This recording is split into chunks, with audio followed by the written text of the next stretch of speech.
ओम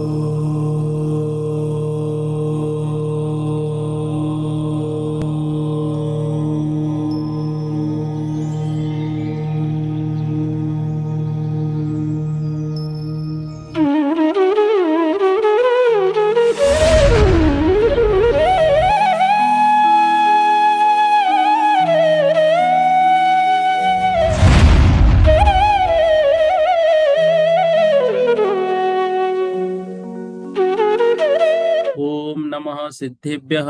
ओम नमः सिद्धेभ्यः। सिद्धं शुद्धं पनमीय जिनिंदवर्णिमिछन्दम कलंकं गुणरयन भूषनुदयं जीवसपरुवनं वोच्छम्। बोलो देवादिदेव 1008 श्री श्रेयांसनाथ भगवान की जय। देवादिदेव 1008 श्री नेमिनाथ भगवान की जय। देवादिदेव 1008 श्री बाहुबली भगवान की जय। सिद्धांत चक्रवर्ती आचार्य श्री नेमि चंद्राचार्य महामुनिराज की जय। संत शिरोमणि आचार्य गुरु और विद्यासागर जी महामुनिराज की जय। विद्याकुल शिरोमणि आचार्य श्री समय सागर जी महामुनिराज की जय। श्रमण शिरोमणि निर्यापक महाश्रमण मुनिपुंगव श्री सुधा सागर जी महामुनिराज की जय। समस्त मुनि संघ की जय। कल हमने सम्यक तो मार्गना को पढ़ना प्रारंभ किया था और सम्यक तो मार्गना में कल हमने जो विषय देखे थे वह एक बार सामान्य रूप से देखिए। जो सम्यक तो है वह सम्यक तो क्या है। पहले तो सम्यक तो अंतरंग में भी जो अनंतानुबंधी आदि है, मिथ्यात्व सम्यक मिथ्यात्व और सम्यक प्रकृति है, इनका जो है तो क्षोभशम होना, ये सारी बातें होनी चाहिए। और उसके बाद ऊपर में जो है ये या तो अज्ञात सम्यक तो होगा या फिर अधिगम सम्यक तो होगा। तो 6 द्रव्य 5 अस्तिकाय 9 पदार्थ, इनका जिनेन्द्र देव ने जिस प्रकार से वर्णन किया उसी प्रकार से श्रद्धान करना सम्यक तो है। यह दो प्रकार से, या तो अज्ञात से या दूसरा अधिगम से। अधिगम मतलब निर्णय करना। जिनेन्द्र भगवान ने ऐसा स्वरूप कहा है, वह तो मतलब जो नय है उस नय की अपेक्षा से ऐसा है, प्रमाण की अपेक्षा से ऐसा ऐसा निश्चय करना। अधिगम जो है, अधिगम को एक तरह से ऐसा भी कह सकते हैं, द्रव्य अस्तिकाय पदार्थ तत्व आदि के विषय में प्रत्यक्ष परोक्ष रूप प्रमाण द्रव्यार्थिक आदि ने नाम स्थापना आदि निक्षेप द्वारा निश्चय करके जो श्रद्धान होता है उसको अधिगम सम्यक तो कहते हैं। तो द्रव्य क्षेत्र काल भाव की अपेक्षा से हमें इन सभी का जो है तो श्रद्धान करना चाहिए, यही सम्यक तो कहलाता है। फिर हमने समझा 6 द्रव्यों का निरूपण करने में ये 7 अधिकार होते हैं। नाम उपलक्षणानुवाद स्थिति क्षेत्र संख्या स्थान रूप फल, इन 7 अधिकारों के द्वारा 6 द्रव्यों का वर्णन करेंगे। फिर द्रव्य के सामान्यतया 2 भेद किए, एक जीव द्रव्य दूसरा अजीव द्रव्य। इनमें भी प्रत्येक के 2 भेद किए, एक रूपी तथा एक अरूपी। जितने संसारी जीव है सब रूपी है, क्योंकि उनका कर्म पुद्गल के साथ एक क्षेत्रावगाह संबंध है। जो जीव कर्म से रहित होकर सिद्ध अवस्था को प्राप्त हो चुके हैं वो अरूपी है, क्योंकि उनसे कर्म पुद्गल का संबंध सर्वथा छूट गया। अजीव द्रव्य के 5 भेद है, पुद्गल धर्म अधर्म आकाश काल। इनमें एक पुद्गल द्रव्य रूपी है, शेष धर्म अधर्म आकाश काल ये 4 द्रव्य अरूपी है। ज्ञान दर्शन रूप उपयोग जीव द्रव्य का लक्षण है। वर्ण गंध रस स्पर्श यह पुद्गल द्रव्य का लक्षण है। जो गमन करते हुए जीव पुद्गल को गमन करने में सहायक हो धर्म द्रव्य, जो ठहरने में सहायक हो अधर्म द्रव्य। संपूर्ण द्रव्यों को स्थान दे आकाश द्रव्य। और समस्त द्रव्य अपने अपने स्वभाव में वर्तनते हैं, लेकिन उनका सहकार्य उसको काल द्रव्य कहते हैं। गमन करने की या ठहरने की या रहने की क्रिया जीव द्रव्य या पुद्गल द्रव्य की होती है। धर्म अधर्म आकाश में क्रिया नहीं होती, क्योंकि न तो ये एक स्थान से चलायमान होते न इनके प्रदेश चलायमान होते, किंतु तीनों ही द्रव्य जीव और पुद्गल इन तीनों क्रियाओं के मुख्य साधक हैं। गमन करने वाले को मार्ग की तरह धर्म द्रव्य जीव पुद्गल के गति में सहकारी है। ठहरने वाले को आसन की तरह अधर्म द्रव्य जीव पुद्गल की स्थिति में सहकारी है। निवास करने वाले को मकान की तरह आकाश जीव पुद्गल आदि को अवगाह देने में सहकारी है। संपूर्ण द्रव्य का स्वभाव है कि वे अपने अपने स्वभाव में सदा रहते हैं, परंतु यह वर्तना किसी बाह्य सहकारी के बिना ही उनका जो वर्तन चल रहा है उन वर्ताने वाला सहकारी रूप कारण है, जिसमें उसको काल कहा है, क्योंकि काल के आश्रय से ही समस्त द्रव्य वर्तते हैं। वास्तविकता में काल उनमें वर्तन नहीं करा रहा है, लेकिन वो आगे आगे पुराने पुराने हो रहे तो हम उसमें काल लगाते हैं। धर्माधिक द्रव्यों में अगुरु लघु नाम का एक गुण है। इस गुण में तथा इसके निमित्त से धर्माधिक द्रव्य के शेष गुणों में 6 प्रकार की वृद्धि तथा 6 प्रकार की हानि होती है। इन वृद्धि हानि के निमित्त से वर्धमान, ह्रियमान आदि द्रव्यों में वर्तना संभव होता है। फिर हमने पढ़ा, परिणामी होने से काल द्रव्य दूसरे द्रव्य रूप परिणत हो जाए यह बात नहीं। वह न तो स्वयं दूसरे द्रव्य रूप परिणत होता है, न दूसरे द्रव्यों को अपने स्वरूप अथवा भिन्न द्रव्य स्वरूप परिणमाता है, किंतु अपने अपने स्वभाव से क्या करता है, अपने अपने योग्य पर्यायों से परिणत होने वाले द्रव्यों के परिणमन में काल द्रव्य उदासीनता से स्वयं बाह्य सहकारी होता है। काल के आश्रय से प्रत्येक द्रव्य अपने अपने योग्य पर्यायों से परिणत होता है। इन पर्यायों की स्थिति शुद्ध नय से एक क्षण मात्र होती है। शुद्ध रुजु सूत्र नय के अपेक्षा से सभी द्रव्यों का अर्थ पर्याय का काल एक क्षण मात्र है। जो काल द्रव्य के निमित्त से सभी द्रव्य इस तरह स्वभाव से प्रतिक्षण परिणमन करते हैं। इस प्रकार से यहाँ तक का जो है वर्णन कल की कक्षा में हमने पढ़ा था। आज जो है 572 नंबर की गाथा से हमको पढ़ना है। एक प्रश्न आया था अगुरु लघु गुण के विषय में, तो दीदी ने पूछा है कि ये गुण क्या है।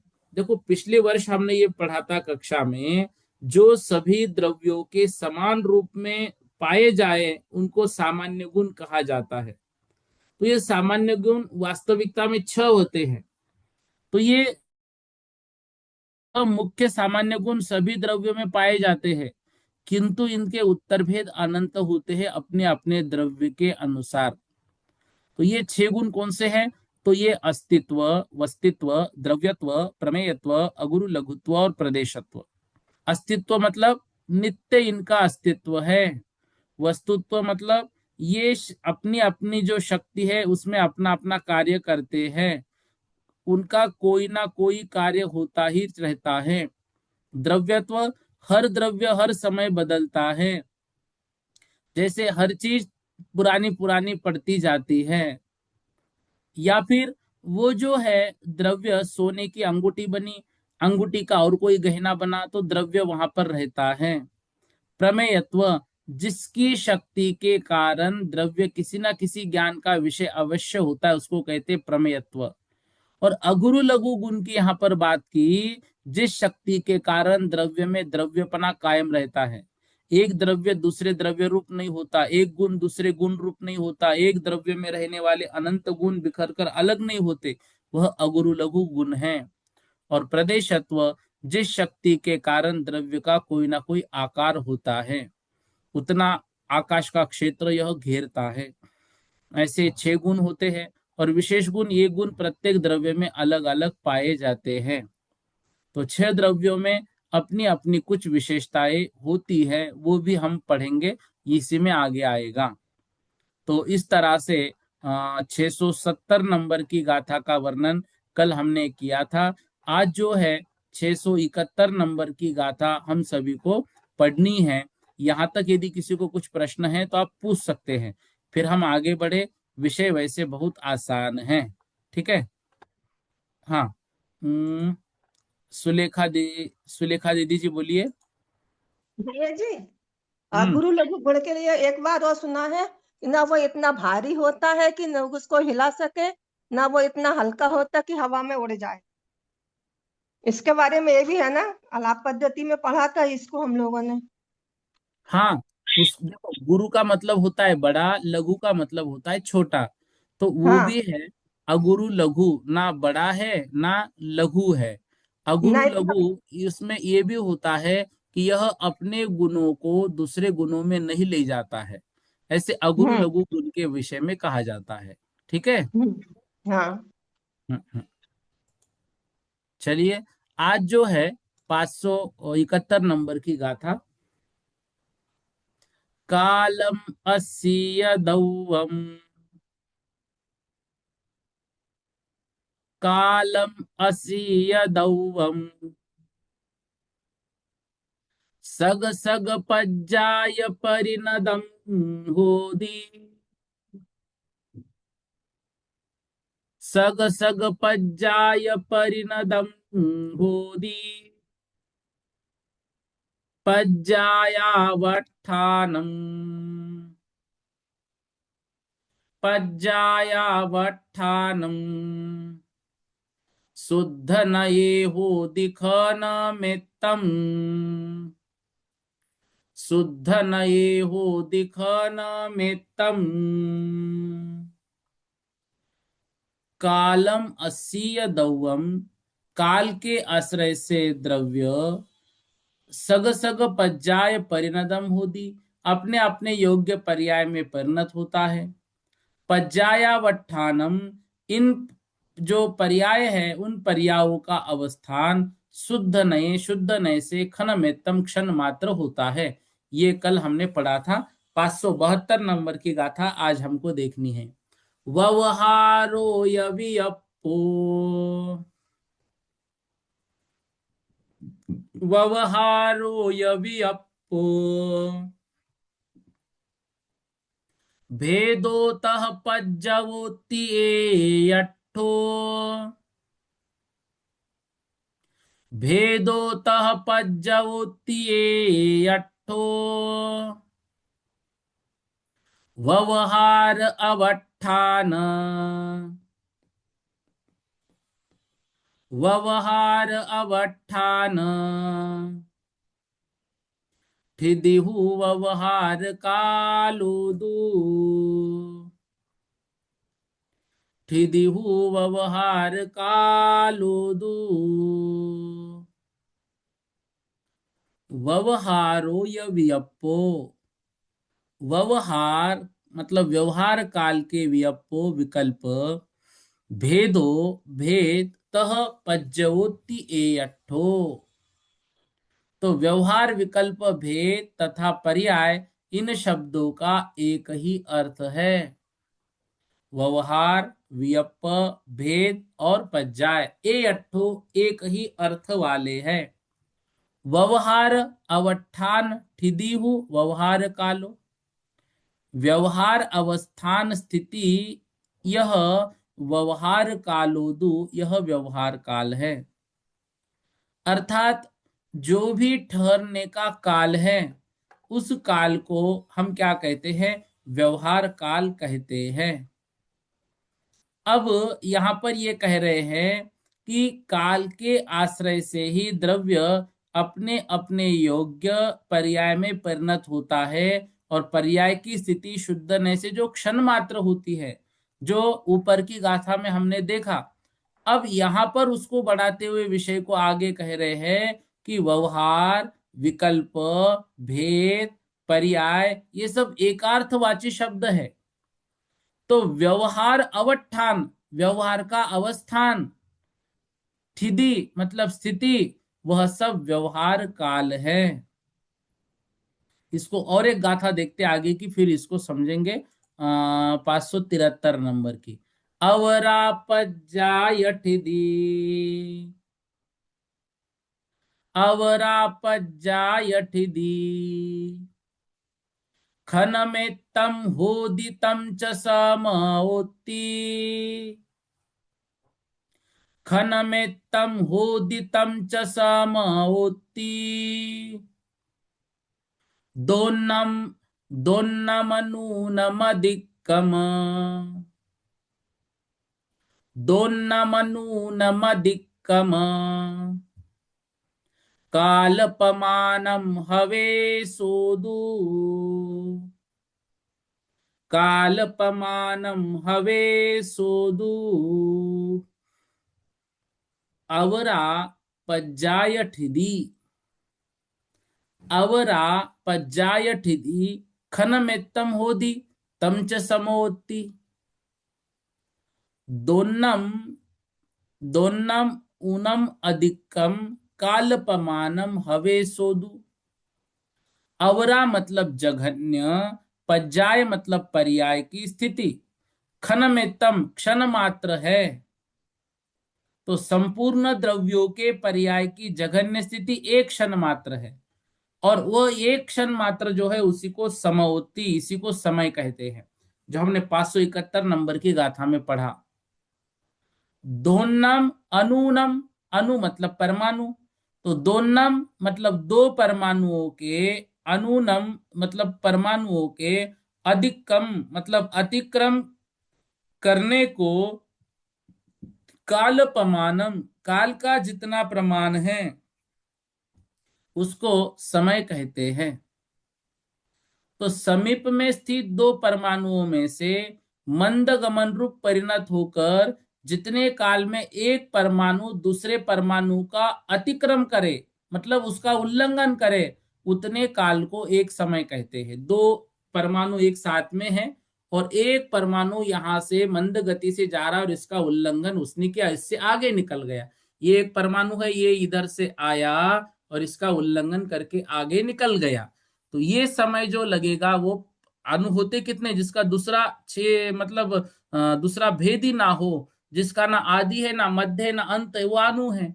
तो ऐसे सबसे छोटा परमाणु, अब वहां दो परमाणुओं में से मंद गमन रूप परिणत होकर जितने काल में एक परमाणु दूसरे परमाणु का उल्लंघन करे, उस काल को समय कहते हैं। इतनी ही प्रत्येक पर्याय की जघन्य स्थिति है। सूक्ष्म रुजु सूत्र नय की अपेक्षा से पर्याय का काल एक क्षण मात्र ही है, किंतु स्थूल रुजु सूत्र नय की अपेक्षा से अधिक काल भी होता है, उसको व्यवहार काल कहा जाता है। इस प्रकार से यहाँ पर काल की बात कर रहे हैं। तो जघन्य पर्याय स्थिति क्षण मात्र है और वही क्षण मात्र समय है, तो दो परमाणुओं का अतिक्रमण काल जो है उसको समय कहा जाता है। इस प्रकार से यहाँ पर इस बात को समझाया गया कि समय क्या है। अब व्यवहार काल को अच्छे तरीके से यहाँ पर बता रहे हैं। देखिए, ये समय की व्याख्या या अभी हमने जो पढ़ी है वही व्याख्या यहाँ पर दी हुई है। हाँ, हम अब व्यवहार काल की तरफ चलते हैं। 574 नंबर, आवलि असंख्य समया, आवलि असंख्य समया, संख्येज्जावलि समूह मूसासु, संख्येज्जावलि समूह मूसासु, सत्तुस्सासाथो, सत्तुस्सासाथो,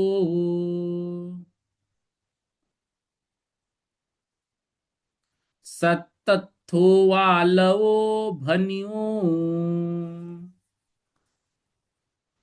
सत्तथो वालवो भनियो।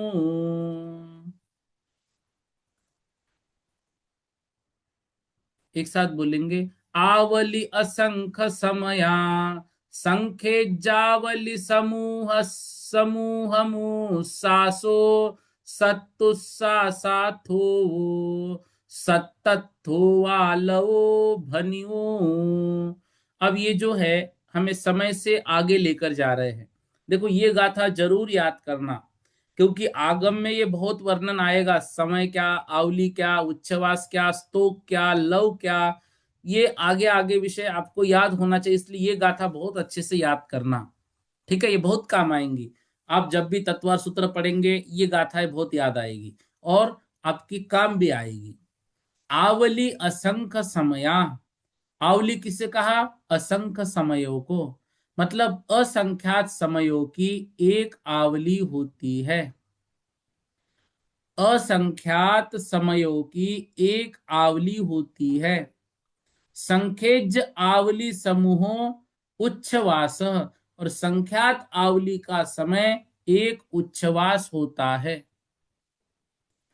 असंख्यात आवली का, सॉरी, असंख्यात समय का एक आवली, और संख्यात आवली का एक उच्छ्वास। सत्तु, सत्तु में यहां से निकलेगा सत्त, उस्सासा, उच्छ्वास, तो सात उच्छ्वास का थो, एक स्तोक होता है। सत्त थोआ, और सात स्तोकों का लवो भनियो, लव होता है। देखो, सुखी, आलस्य रहित, रोग पराधीनता, चिंता आदि से रहित जीव के संख्यात आवली के समूह रूप एक श्वासोश्वास प्राण होता है। तो दुखी आदि जीव के संख्यात आवली प्रमाण काल के पहले भी श्वासोश्वास हो जाता है, इसलिए यहां पर सुखी और विशेषण से युक्त जीव का ग्रहण किया।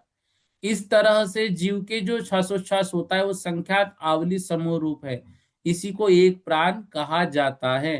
क्योंकि कोई दुखी है तो वो ऐसा जो फास्ट भी सांस ले सकते हैं, ऐसा नहीं, सुखी जीव की बात चल रही है। ठीक है। 575 देखो। अट्ठतिस धलवा,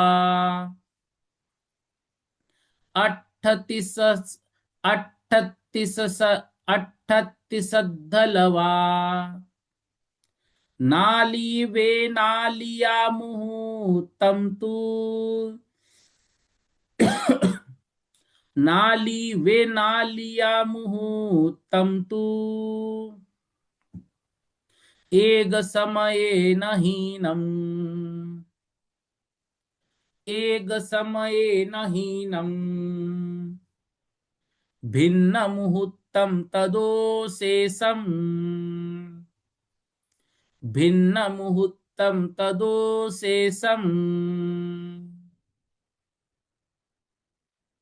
देखो, 38 अध लवा, 38 मतलब 38, अध मतलब आधा, तो आधा 38 मतलब 38.5, तो आधा और 38, तो 38.5 लवा, लवकी, नाली, एक नाली होती है, नाली मतलब घड़ी, और वे नालियां, और दो नालियों का मुहूर्तम तु, मुहूर्त होता है। दो नाली मतलब दो घड़ियों का एक मुहूर्त होता है।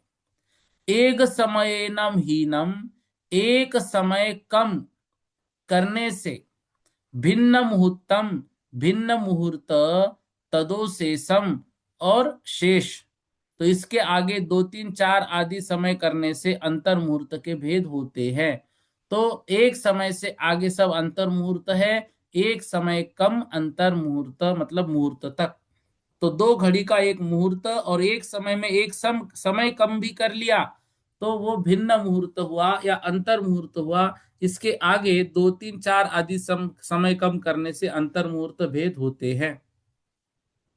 अब जघन्य और उत्कृष्ट अंतर मुहूर्त कैसा होता है, तो देखो यहां पर बताया, एक समय सहित आवली प्रमाण काल को जघन्य अंतर मुहूर्त कहते हैं। एक समय सहित आवली प्रमाण, एक समय कम मुहूर्त को उत्कृष्ट अंतर मुहूर्त कहते हैं। इन दोनों के मध्य के असंख्यात भेद है, उन सबको भी अंतर मुहूर्त ही कहा जाता है। देखो कितना बढ़िया वर्णन, यह हमने बहुत बार पढ़ा है, लेकिन अभी इसका प्रमाण आप लोगों को मिल रहा है, मतलब बहुत अच्छी बात है हमारे लिए। ठीक है। हाँ, 576 नंबर की गाथा देखो। दिवसो पखो मासो,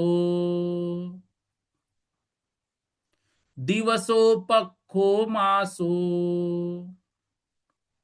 वुड्डु अयनम वस्यमेव मादिहु, वुड्डु अयनम वस्यमवेव मादिहु, संखेज्जा संखेज्जा,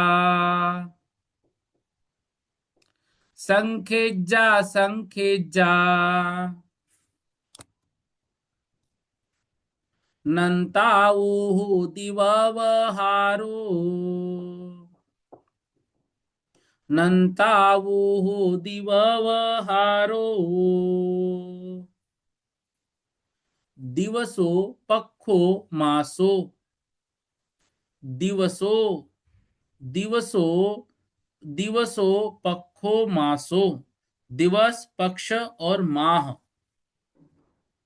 वुड्डू अयनम, उड्डू मतलब ऋतु, अयनम मतलब अयन,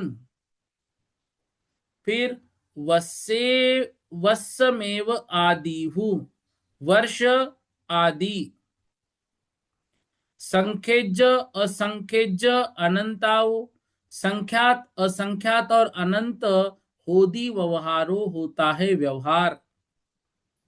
अब दिवसों, एक दिवस मतलब 30 मुहूर्त का एक दिवस। पक्षो 15 अहोरात्र मतलब रात और दिन 15, इसको एक पक्ष। दो पक्ष का एक महीना, 2 मास का एक ऋतु, 3 ऋतुओं का एक अयन, 3 ऋतुओं का एक अयन मतलब 6 महीने, 2 अयन का एक वर्ष। फिर इत्यादि व्यवहार काल से आवली से लेकर संख्यात असंख्यात और अनंत भेद जो है काल के होते हैं। ठीक है।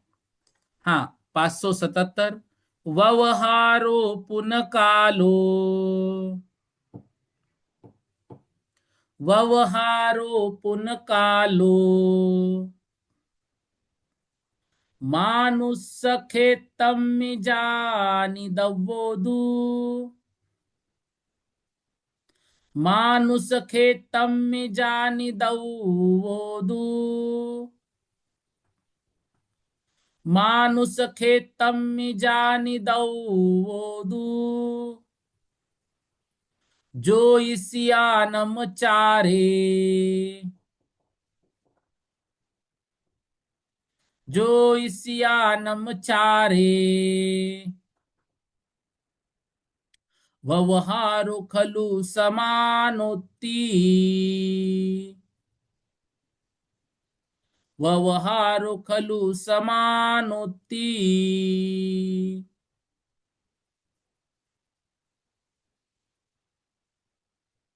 देखो, व्यवहारो पुन कालो, व्यवहार काल, पुन मतलब परंतु, यह व्यवहार काल मानुष क्षेत्रम में, मनुष्य क्षेत्र में जानी दवो जानना चाहिए। जो इस यानम चारो, जो ज्योतिष्क आदि चारो, चार व्यवहारो खलु समानोत्ती, तो ज्योतिष आदि देवों के विमान गमन जो कर रहे हैं, इनके गमन का काल तथा व्यवहार काल ये दोनों समान हैं। काल के इन भेदों का व्यवहार मुख्यतया मनुष्य क्षेत्रों में पाया जाता है। इस व्यवहार काल की वास्तविक सिद्धि ज्योतिष्क विमानों के चार पर निर्भर है। जो ज्योतिष्क विमान ऊपर घूम रहे हैं, इन पर वह व्यवहार काल जो है तो मतलब निर्धारित होता है। ठीक है। अब ये जो व्यवहार काल है, ये व्यवहार काल किस पर आश्रित है? तो ये व्यवहार काल बता रहे हैं ज्योतिष विमानों पर आश्रित होता है। किस पर? तो ज्योतिष देवों का संचार मानव क्षेत्र में होता है, अतः उसी के समान व्यवहार काल यहाँ पर जानना चाहिए। इसी व्यवहार काल से तीनों लोकों में पर्व मनाए जाते हैं। ये काल परिवर्तन हो रहा है मनुष्य क्षेत्र में, लेकिन देव भी अष्टानिका में वहां पर क्या बोलते हैं तो नंदीश्वर द्वीप में जाकर पूजा आदि कर रहे हैं। तो ये काल का ग्रहण वो कहाँ से करते हैं? तो ये मनुष्य क्षेत्र से। कहाँ से करते हैं? मनुष्य क्षेत्र से ही वो व्यवहार का जो है तो मतलब अपना व्यवहार वहां का वो चलाते हैं देव लोग। ठीक है, इस प्रकार से समझना। अब इनका काल भेद क्या है? तो बता रहे हैं व्यवहारो पुनति हो, व्यवहारो पुनति हो, तिदो वठंत गो भविष्योदु, तीदो वठंत गो भविष्योदु, तीदो संख्ये जावली, तीदो संख्ये जावली।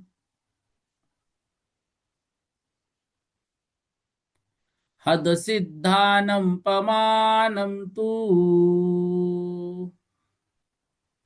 हद सिद्धानं पमानं तु व्यवहारो पुनतिविहो। व्यवहार काल तीन प्रकार का होता है। भूतकाल, अतीदो, तीदो है ना, तो अतीदो मतलब अतीत काल। यहाँ पर जो है ना, ये जो विसर्ग होता है, तो ओ के आगे जो त आ गया तो वो उसका लोप हो जाता है, इस कारण से यहाँ से अ शब्द निकलता है। तिविहो शब्द है ना, तो वहां अ का लोप हो जाता है। तो अतीदो मतलब भूतकाल, वट्ठन तगो मतलब वर्तमान काल, भविष्योदो मतलब भविष्य काल, तीदो मतलब वो अतीत काल, संखेज आवली संख्यात आवली वाला होता है। हद सिद्धानम पमानम तु, हद मतलब भाग, संख्यात मतलब सिद्ध राशि का संख्यात आवली प्रमाण से गुना करने पर जो प्रमाण हो उतना अतीत अर्थात भूतकाल का प्रमाण होता है।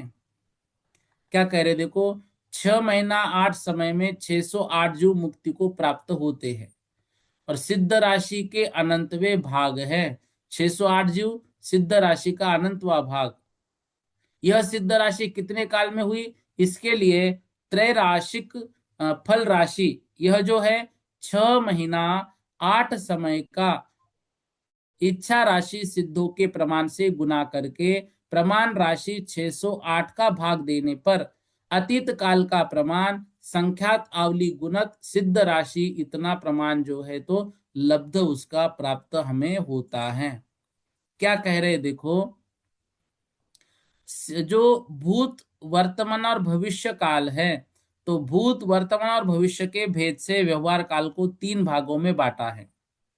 तो सिद्ध राशि को, जितनी सिद्ध राशि उसको संख्यात आवली से हमने गुना किया, ये जो भी राशि प्राप्त होगी उतना अतीत काल का प्रमाण होता है, इतना काल बीता हुआ है। तो सिद्ध राशि गुणित संख्यात आवली। यहां पर क्या कह रहे हैं, यहां पर कह रहे हैं 608 जीव, जो भावार्थ में लिखा है उसकी बात कर रहे हैं। 608 जीव सिद्ध होने में 6 महीने 8 समय लगते हैं। एक जीव सिद्ध होने में कितना समय लगेगा, तो 6 महीने 8 समय, तो 608 संख्यात आवली। एक जीव संख्यात आवली प्रमाण काल में सिद्ध होता है। तो सभी सिद्ध कितने काल में सिद्ध होंगे, तो सिद्ध राशि गुणित संख्यात आवली। तो सिद्ध राशि गुणित संख्यात जो आवली है, तो सिद्ध राशि गुणित असंख्यात समय, यही भूतकाल का समय प्रमाण यहां पर होता है। वैसे अतीत काल अनंत है, जो सिद्ध राशि गुणित 6 अवली प्रमाण अर्थात सिद्ध राशि के अनंतवें भाग। भविष्य काल उससे अनंत गुना है, क्योंकि सर्व जीव राशि से अनंत गुनी पुद्गल राशि उससे भी अनंत गुना काल है। एक समय मात्र वर्तमान काल है, इतना व्यवहार काल जो है तो हमें जानना चाहिए। इस प्रकार से यहां पर कह रहे हैं। ठीक है, 578 नंबर। अब आगे समझा रहे हैं वर्तमान और भविष्य काल कितना। समवोहुवट्ठमानु,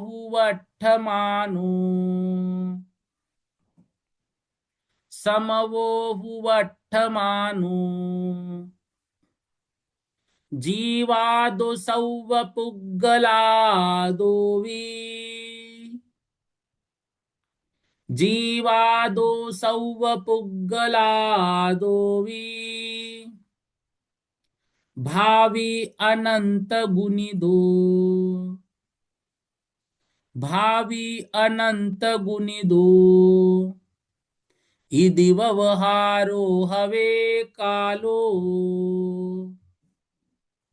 इदि व्यवहारो हवे कालो। समवोहु वट्ठमानो, वट्ठमानो मतलब वर्तमान काल कितना है, समो एक समय प्रमाण। अभी जो चल रहा है ये वर्तमान काल, मतलब ये कितना, एक समय प्रमाण।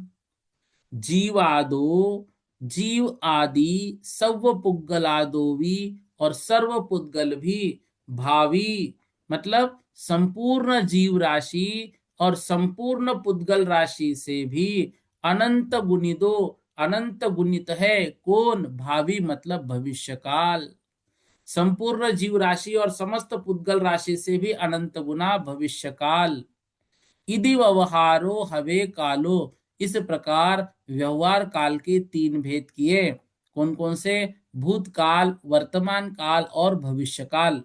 भूतकाल कितना बताया? तो भूतकाल बताया सिद्ध राशि गुणित असंख्यात। सिद्ध राशि को क्या करना है हमें? जितनी भी सिद्ध राशि है अभी तक की, उसको संख्यात आवली से गुना करना या फिर असंख्यात समयों से।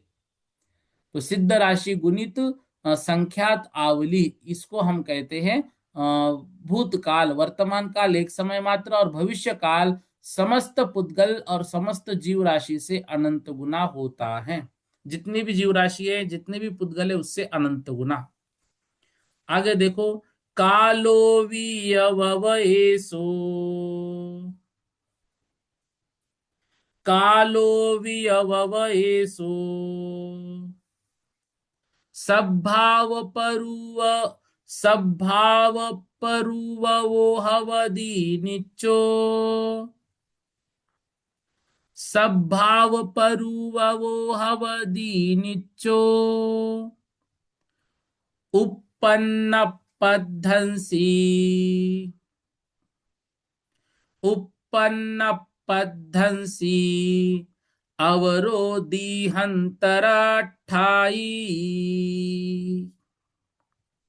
अवरोधिहं तरठाई।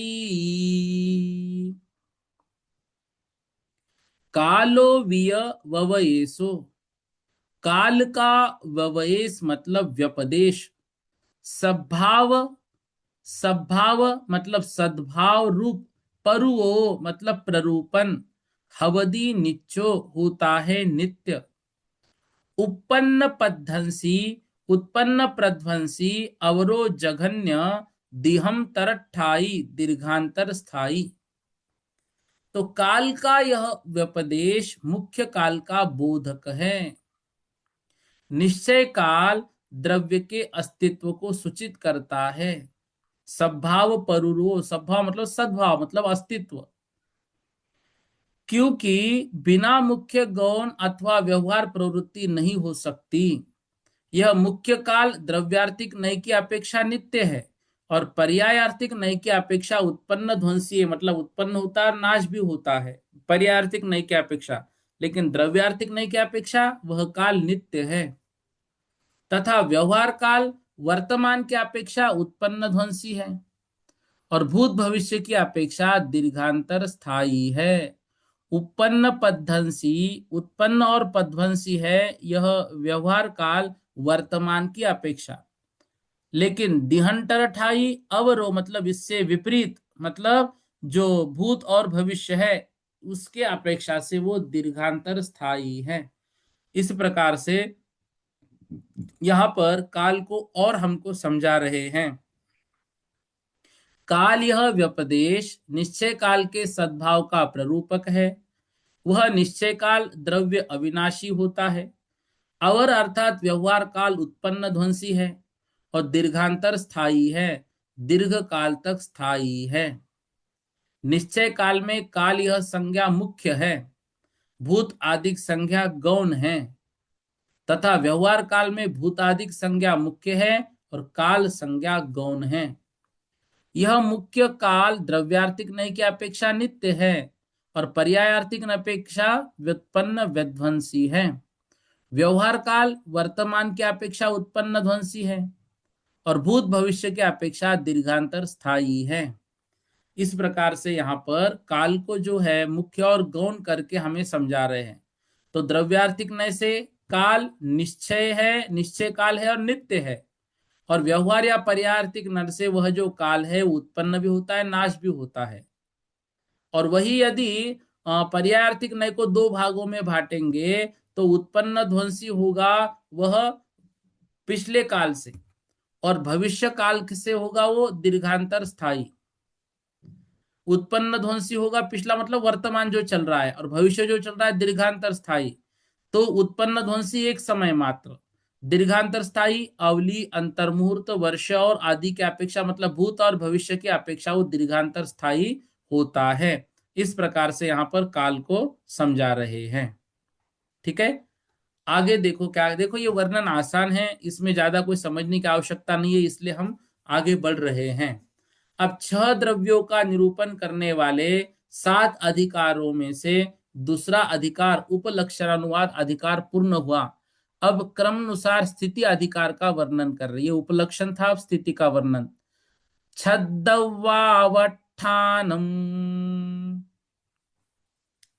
छद्दवावठानम सरिसम तिय काल अथप जाए, सरिसम तिय काल अथप जाए, व्यंजन पज्जाए वा, व्यंजन पज्जाए वा, मिलिदे तानम ठिदी तादो, मिलिदे तानम ठिदी तादो। एक साथ बोलेंगे। छद्दौवान, छद्दौवावट्ठानम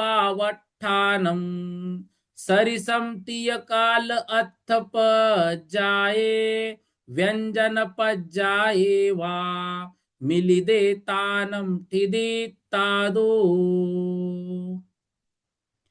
छह दौवानम ठानम, जो छह द्रव्य है, उन छह द्रव्यों का ठानम स्थान, मतलब अवस्थान, सरिसम एक जैसा है, तीय काले मतलब तीन काल की, अर्थ पज्जाए अर्थ पर्याय की अपेक्षा, या फिर व्यंजन पज्जाए वा, या फिर व्यंजन पर्याय की अपेक्षा से ही, मिली दे मतलब मिलने से ही, तानम ठिडित तादो उनकी स्थिति होती है। क्या कह रहे हैं? छह द्रव्यों की स्थिति समान है, मतलब छह द्रव्य अनादि निधन है, फिर भी वह कथनचित पर्यायों से भिन्न कुछ भी चीज नहीं है। इन दो पर्यायों के दो भेद है, एक व्यंजन पर्याय, दूसरी अर्थ पर्याय। जो वचन गोचर, वचन के विषयभूत स्थूल पर्याय को व्यंजन पर्याय कहते हैं, और वचन के अगोचर सूक्ष्म पर्याय को अर्थ पर्याय कहते हैं। इन दोनों ही पर्याय पर्यायत्व की अपेक्षा त्रिकालवर्ती अर्थात अनादि निधन है, और द्रव्य इनके समूह रूप है, क्योंकि सदा रहते हुए भी वह स्वभाव से उत्पाद व्ययात्मक है। द्रव्य कैसा है? नित्य है, लेकिन वह उत्पाद व्यय जो है उसमें होता रहता है। इस प्रकार से अर्थ और व्यंजन पर्याय के अनुसार जो द्रव्य है उसमें भेद किया। तो यहां पर हमने क्या पढ़ा? छह द्रव्यों का अवस्थान, अवस्थान का अर्थ यहां पर लेना है स्थिति, समान है, क्योंकि छह द्रव्य कैसे है? अनादि अनंत है। तीनों कालों की अर्थ पर्याय और व्यंजन पर्यायों को मिलाकर ही उनकी स्थिति होती है। अर्थ पर्याय क्या है? अत्यंत सूक्ष्म, क्षण क्षण में उत्पन्न होकर नष्ट होने वाली हैं, ज्ञान का विषय है, शब्दों से कहीं नहीं जा सकती, उसको अर्थ पर्याय कहते हैं। व्यंजन पर्याय, अर्थ पर्याय सूक्ष्म है तो व्यंजन पर्याय स्थूल है। अर्थ पर्याय क्षण क्षण में उत्पन्न होकर नष्ट होती है, व्यंजन पर्याय देर तक रहने वाली है। अर्थ पर्याय शब्दों से नहीं कही जा सकती, व्यंजन पर्याय शब्दों से कही जाती है। अर्थ पर्याय ज्ञान का विषय है, तो यह अल्पज्ञ के दृष्टिगोचर भी होती है, वह व्यंजन पर्याय। एक पर्याय एक समय वाली है, दूसरी चिरस्थायी है। अर्थ पर्याय एक समय वाली है और व्यंजन पर्याय चिरस्थायी है। यह कालकृत भेद यहां पर बता रहे हैं। तो काल के अर्थ पर्याय और व्यंजन पर्याय ऐसे दो भेद किए हैं। व्यंजन पर्याय पुद्गल के अतिरिक्त संसारी जीव में होती है। संसारी जीव अनादि कर्म बंधन से बद्ध होने से मूर्तिक है।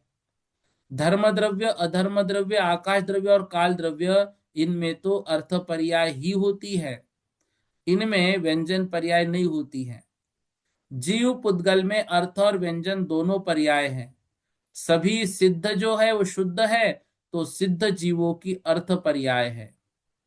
द्रव्य अनादि अनंत है और पर्याय भी संतति रूप से अनादि अनंत है।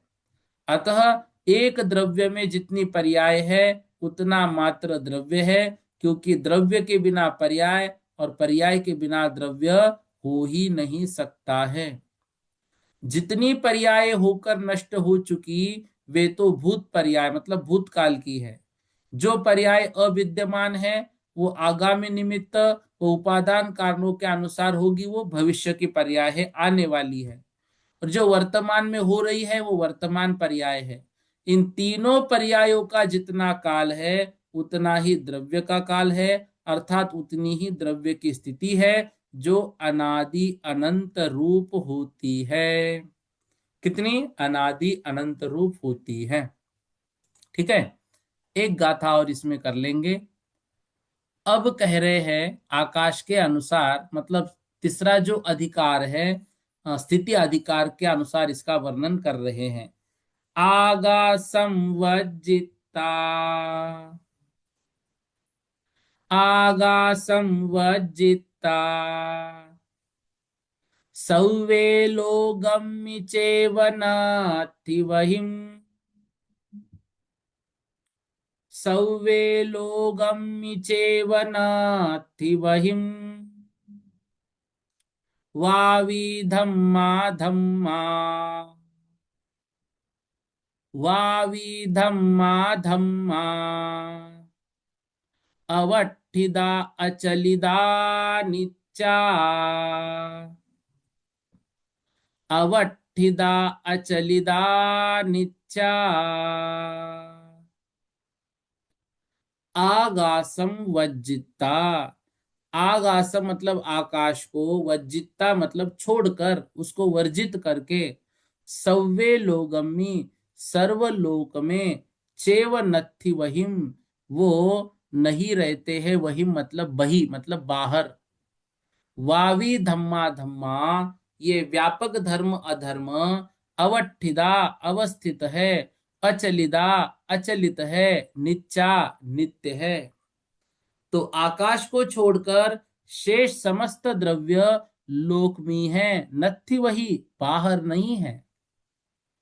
आकाश को छोड़कर शेष समस्त द्रव्य लोक में ही है, मतलब एक आकाश द्रव्य वह लोकाकाश के बाहर पाया जा सकता है, लेकिन आकाश को छोड़कर बाकी जो द्रव्य है वो मात्र लोक में है, बाहर नहीं। धर्म और अधर्म ये व्यापक है, संपूर्ण लोक में अवस्थित है, अचलित है और नित्य है। आकाश द्रव्य के दो भेद है, एक लोक और दूसरा अलोक। जितने आकाश में जीव पुद्गल धर्म अधर्म काल पाया जाए उतने आकाश को लोक कहते हैं। इसके बाहर जितना अनंत आकाश द्रव्य उसको आलोक कहते हैं। धर्म अधर्म द्रव्य संपूर्ण लोक में तेल की तरह व्याप्त है, इसलिए इनको व्यापक कहा है। तथा ये दोनों ही द्रव्य आकाश के जिन प्रदेशों में स्थित है उन्हीं प्रदेशों में स्थित रहते हैं, चलायमान नहीं होते हैं। जीवादि की तरह एक स्थान को छोड़कर दूसरे स्थान में गमन नहीं करते हैं, इसलिए अवस्थित है। और अपने अपने स्थान पर रहते हुए भी इनके प्रदेश जल कल्लोल की तरह सकंप नहीं होते, इसलिए अचलित है। ये दोनों ही द्रव्य कभी भी अपने स्वरूप से च्युत नहीं होते, अर्थात न तो इनमें विभाव पर्याय होती है और न ही इनका कभी सर्वथा अभाव होता है। ठीक है, इस प्रकार से यहां पर समझना है। दो गाथाएं और करनी थी, कोई बात नहीं, कल इसको कर लेंगे। स्तुति दीदी जी क्या पूछ रही है आप? जय जिनेन्द्र भैया जी, बहुत फास्ट हो रहा है। ना ना ना, विषय बहुत आसान है, देखो हमें कल पूरा का विषय विषय भी तो करना भैया है। बहुत आसान था। कल का विषय तो बहुत आसान था, वो हम पूरा का पूरा आलाप पद्धति जी में पढ़ा हुआ था। एक तो मेरा प्रश्न ये है कि ये जो हम पढ़ते हैं कि नहीं नहीं, त्रैराशिक सुनो फल। मेरी बात, पहला जो आपका प्रश्न है बहुत फास्ट हो रहा है, ये विषय आसान है। आप मुझे बोलो लोकाकाश धर्म द्रव्य अधर्म द्रव्य, इसमें हम क्या और विस्तार करेंगे? और इसको थोड़ा जल्दी इसलिए कर रहे क्योंकि आसान है, तो कठिन विषय को हम समय दे रहे हैं ना, तो कहीं भाग तो इसमें जो नहीं रहे। चीजें, सुनो तो भैया, हम्म। इसमें जो चीजें है ना, जैसे असंख्यात समय की एकावली, ये वाला समझ में आ गया। फिर यहाँ से जो हम्म। घड़ी का चालू होता है ना? तो एक घड़ी जो होती है वो कितने मिनट की होती है? अब देखो, आप जो यहाँ पर मुहूर्त लगाएंगे तो मुहूर्त 48 मिनट का लगाएंगे, तो 24 मिनट को एक घड़ी पकड़ो। ठीक है, 24 मिनट की एक घड़ी हो गई। क्योंकि फिर मुहूर्त को मुहूर्त में, 48 मिनट पकड़ो ना आप, तो उसके ठीक है, अनुसार फिर घड़ी याद रखो। दिवस को ही अहोरात्र कहते हैं। दिवस मतलब अहोरात्र मतलब रात और दिन, ऐसा नहीं पकड़ना कि जो दिन दिन है वो दिवस, नहीं, दोनों अच्छा, मिलकर उसको अहोरात्र कहते हैं। मतलब 24 घंटा, हाँ। है ना? हम्म। और फिर उसके बाद में भैया यहाँ पर ये जो लिखा था, ज्योतिष विमानों के संचार पर निर्भर है। तो ये जो सूर्य चंद्रमा आदि ये देवों के विमान हैं, ये भ्रमण करते, उससे तो तत्कृतः काल विभाग हम पढ़ते हैं ना तत्वार सूत्र में। हाँ, तो तो ये क्योंकि यहाँ वही पे विषय। चार लिखा था ना, तो चार की जगह वो संचार है। हाँ ठीक है ना, ठीक है ना, उनके संचार पर वो आधारित है। ठीक है भैया, और एक चीज ये है कि इस वाले में जो गाथा नंबर 578, हम्म। इसमें ये जो कह रहे हैं कि जो 6 महीना 8 समय में 608 जीव मुक्ति प्राप्त करते हैं, हम्म। और सिद्ध राशि जीव राशि के अनंतवें भाग है। हम्म। यह सिद्ध राशि कितने काल में हुई, इसके लिए त्रैराशिक फल राशि। भैया हम्म। त्रैराशिक फल राशि क्या होता है? त्रैराशिक फल मतलब तीन राशियों को मिलाना। जितने अभी तक सिद्ध हुए हैं उतने, जितने अभी हम्म, सिद्ध बन मतलब जितने जीव राशि है, उस जीव राशि को एक जगह रखना, जितने सिद्ध बने हैं उन सिद्धों को एक जगह रखना। अब क्या करना है, 6 महीने 8 समय में 608 जीव मोक्ष जा रहे हैं, तो ये जो जीव राशि जितनी है उसमें से 608 जीव कम करना। तो इन तीन राशियों का जो उत्तर आएगा उसको बोलते हैं त्रैराशिक। मतलब सिद्ध राशि और जीव राशि इनको अलग अलग रखना है। तीन, देखो त्रैराशिक का मतलब होता है तीन राशियों का जो उत्तर आता है। तो यहां हम्म, पर हमें क्या करना है, 6 महीने 8 समय में 608 जीव मोक्ष गए, तो ये क्या करना है, सिद्ध राशि का ये अनंतवा भाग है 608 जीव। तो जितने ठीक है। सिद्ध बने उसका ये अनंतवा भाग है। अच्छा, जीव हम्म, राशि जो है, जीव राशि का भी ये अनंतवा भाग ही पकड़ना है। तो जीव राशि तो सिद्धों से अनंत गुनी है, क्योंकि सिद्ध तो बन चुके हैं यहीं से और आगे बनने भी वाले हैं। तो ये तीनों को मिलाने को त्रैराशिक कहते हैं। ठीक है भैया, धन्यवाद। जी। और ऐसा मत समझना स्पीड पकड़ी है, जो आसान विषय इसमें इतना वक्त हम नहीं देंगे, क्योंकि आगे हमको अभी जैन सिद्धांत प्रवेशिका पढ़नी है, ये गाथाएं पूरी करनी है, फिर थोड़ा सा वर्णन हम हरिवंश पुराण का भी करना चाह रहे हैं। तो जो इजी विषय है ना उसको इजी गोइंग में आप भी थोड़ी मेहनत करो, क्योंकि नहीं भैया, सभी लोग खुद भी पढ़ेंगे वर्ष ना तो क्या हो उसमें रहा हो है जाएगा। इस वर्ष? मतलब सारे विषय कठिन कठिन हो रहे हैं, नहीं ज्ञान नहीं नहीं नहीं, ऐसा कठिन मार्ग। कहाँ, मैं तो ये सोच रहा हूँ, देखो 7वें साल से 8वें साल का विषय बहुत आसान है। नहीं, पर जीव जो याद बहुत रखना पड़ रहा है भैया, ज्ञान मार्गना में भी इतनी सारी चीजें याद रखनी पड़ रही हैं। याद रखना, क्या करना आपने, जो पेपर आपके लिए है ना उन पेपरों को लिख के रखो, और उन पेपरों का रिवीजन करो। मैं तो ये कह रहा हूँ, क्योंकि पेपर में अपन ने कोई विषय छोड़ा नहीं है, सारा विषय लिया गया है। वो हाँ भाई। रिवीजन करते जाओ, याद मत करो, उसको रोज पढ़ो, रोज पढ़ने से अपने आप याद होता है। सोचो, अपन कभी भक्तामर याद करते हैं क्या, कभी एक एक गाथा याद करते बैठे थे क्या? भक्तामर सबके साथ मंदिर में बोलते गए, याद होता गया। ऐसे ये रिवीजन करो, याद अपने आप हो जाएगा। ठीक है, धन्यवाद भैया। जी।